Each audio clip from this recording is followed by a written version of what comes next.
안녕하세요, 일렉트로캠입니다. 오늘은 테슬라의 공장이 언제 열릴까를 또 한번 예측을 해볼까 합니다. 지난번에 살짝 다루긴 했지만 새로운 정보들이 업데이트됐고 상황이 변했기 때문에 다시 한번 좀 더 디테일하게 다뤄볼까 합니다. 그 전에 이렇게 우리가 지금 공장 문이 닫고 경제가 이렇게 잘 안 돌아가는 이유는 사실 바이러스 때문이죠. 그래서 이 바이러스를 다시 알아볼 필요가 있는데요. 이 바이러스에 대해서 구독자님께서 좋은 논문을 추천해 주셨지만 제 전문 분야가 아니었으니까요. 그래서 좀 더 공부하는데 시간이 걸렸는데 이번에 사이언스라는 꽤 아주 유명한 저널에 이 바이러스에 대한 논문이 실립니다. 그리고 혹시 헷갈리실까봐 이거는 이제 그 바이러스의 원래 정확한 이름입니다. 근데 일반적으로는 요걸로 알려져 있죠.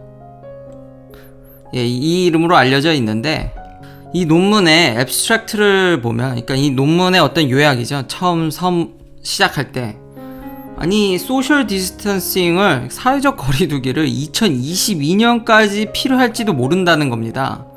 이게 무슨 참고로 이 논문은 하버드에서 발표한 논문입니다. 더 황당했던 거는 2024년까지도 지켜봐야 될 필요성이 있다라는 겁니다. 이게 그러니까 백신이나 치료제가 나오기 전까지는 굉장히 오랫동안 이걸 감시를 해야 된다는 거죠. 이걸 보고 좀 놀랬는데요. 그중 일부 이제 피겨를 보면 왜 그러냐면 이 검은색 선은 이제 안 막았을 때고요. 그러니까 전혀 어떤 제한적 조치를 안 했, 쿼런틴이라든지 그러니까 격리를 시킨다든지 뭐 사회적 거리두기라든지 여러 가지 이런 걸 안 했을 때고, 그 다음 이제 빨간색은 적당히 이런 걸 이제 좀 막았을 때, 그리고 파란색 그리고 녹색, 이런 색깔로 갈수록 녹색이 가장 강력히 막은 겁니다. 이 보라색은 그 기간입니다. 그것을 어느 정도 시행했냐라는 그 기간을 나타내 주는 겁니다. 그러니까 결론은 막는 거를 해제하는 순간 바로 세컨드 웨이브가 옵니다. 이미 팬데믹 전염병으로 선언된 이후로는 집단 감염체제가 되거나 스스로 없어지거나 바이러스가 뭐 치료제라든지 백신을 개발해서 하지 않으면은 이런 어떤 사회적인 격리가 사라지는 순간 그 즉시 세컨드 웨이브가 오고요. 이거 다른 피겨가 지금 C와 D죠. 그러니까 A, B, C, D가 있는데 결국 그 보라색 어느 기간 동안 이제 억제를 했냐의 차이일 뿐입니다. 그리고 강하게 막으면 막을수록 이것만 해제되면은 세컨드 웨이브가 더 크게 옵니다. 그러니까 검은색으로 가면 아무런 조치를 하지 않으면 초반에 피크가 크지만 금방 지나가고 세컨드 웨이브가 없습니다. 아예. 반면에 엄청나게 이거를 잘 관리해서 막아 놓다가 살짝만 열면은 그냥 바로 튄다는 거죠. 이렇게. 이걸 보고 느낀 거는 그럼 공장문을 열 수 있긴 있는 거야? 이거 도대체? 열더라도 얼마나 관리를 잘 하면서 사회적 격리를 풀어가느냐가 핵심일 것 같긴 한데요. 하지만 이 결과는 정말 무시무시해서 이걸 얘기를 해야 되나라는 싶을 정도로 염려가 되는 부분이었습니다. 아무튼 믿을 만한 소스에서 이제 정말 저명한 논문에서까지도 이렇게 얘기한 거 보면은 이런 바이러스 사태는 그러니까 관리를 해야 되고 이제 뉴 노멀의 시대로 갔다고 해야 될까요?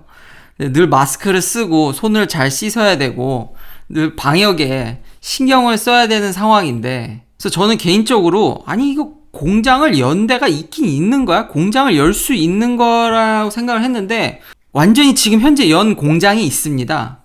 바로 페라리입니다. 페라리는 완전히 열었습니다. 이제 풀 프로덕션으로 들어갔다고 그러죠. 어떻게 이게 좀 신기하더라고요. 그러니까 경제적 피해가 심하니까 열 수도 있겠다고 생각을 하지만 앞에 보여드렸듯이 그런 거를 위에 분들도 모를 리 없을 텐데 여튼 페라리는 다 열었습니다. 그러니까 저는 전 세계 공장이 지금 다 셧다운된 줄 알았는데 결론은 페라리는 이번에 열었습니다.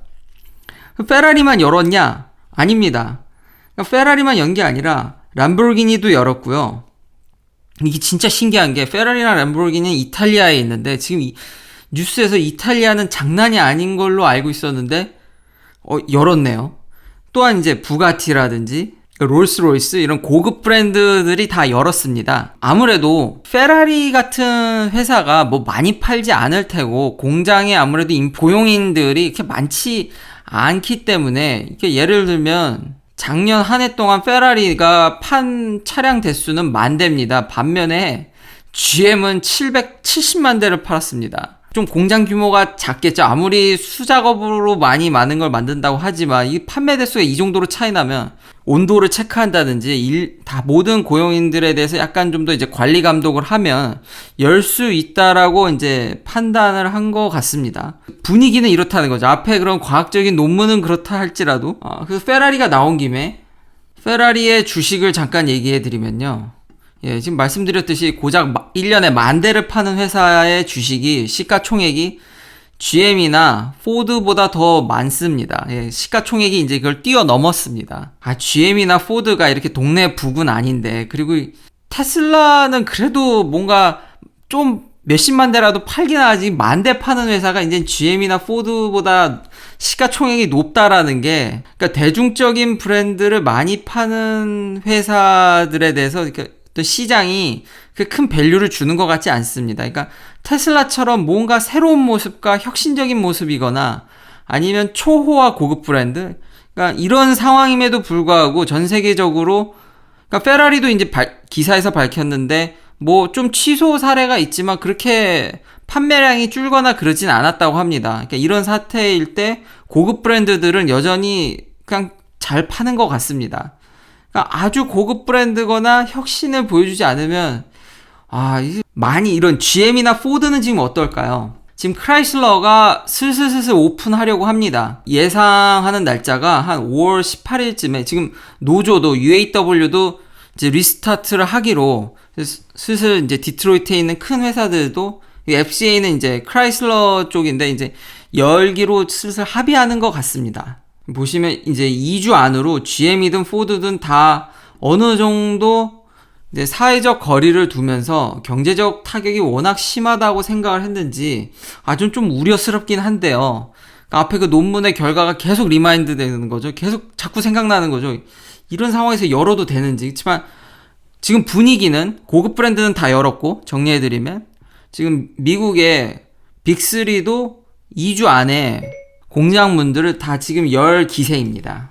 캘리포니아도 이제 스테이지 2, 그러니까 약간 좀 문을 열려는 듯이 보여집니다. 자, 개인적으로 이제 거리를 두고 방역을 하는 수준으로 공장 문들을 하나둘씩 열려고 하는데, 그래서 테슬라도 지금 프레몬트 팩토리를 열 것 같은 좀 희망적인 이야기들이 나오기 시작합니다. 예, 마지막으로 이제 살짝 여담으로, 제가 지난 영상에서 이제 굉장히 이제 모델 Y를 심각하게 고려하고 지금 후륜구동 쪽으로 이제 주행거리가 매우 길 것 같기 때문에 이제 고려한다는 방송을 듣고 제 와이프가 꼭 테슬라를 사야겠냐. 이제 지금 아이가 생기다 보니까 확실히 SUV가 필요성은 저희도 느끼고 있는데 꼭 이렇게 차 2대를 모두 전기차로 굴려야겠냐. 벤츠를 계속 킵하는 게 낫지 않겠냐. 혹은 이제 SUV가 필요하면 차라리 벤츠의 SUV를 사자는 거죠. 모델 Y가 그렇게 싼 것도 아니고. 저희 와이프님이 그렇게 좀 부정적인 의견을 내서 한번 찾아보니까, 그러니까 제 의견을 얘기할 필요 없이 정말 기사가 다 나와 있습니다. 그러니까 딱히 테슬라가 여성분들한테 인기가 없습니다. 그러니까 어느 정도로 없냐면요. 대략 이제 2019년 1분기에 이제 조사를 해봤을 때 테슬라를 이제 산 사람의 대략 70% 정도가 남자고 30% 정도가 여자였는데, 그러니까 다른 브랜드들에 비해서 현격히 이게 낮은 거랍니다. 대부분 브랜드들이 반반이거나 남자가 살짝 높거나 약간 스포츠성이 짙은 BMW조차 6대4 정도죠. 그러니까 테슬라보다도 여자분들이 더 선택을 안 한 브랜드는 포르쉐와 현대 제네시스였습니다. 현대 제네시스가 진정한 남자였거든요. 예. 저희 와이프도 테슬라가 아주 그렇게 마음에 들어하는 것 같진 않더라고요. 이게 그럼 테슬라만의 문제냐? 근데 좀 더 깊이 들어가 보면 전기차가 아무래도 아직까지는 완전히 대중화되지 않은 영향이 있어서 그런 것 같습니다. 그러니까 전기차가 대체적으로 여성분들의 선택을 잘 받지는 못하고 있습니다. 시청해주셔서 감사합니다. 구독, 좋아요 부탁드립니다. 내일도 테슬라 이야기로 찾아뵙겠습니다.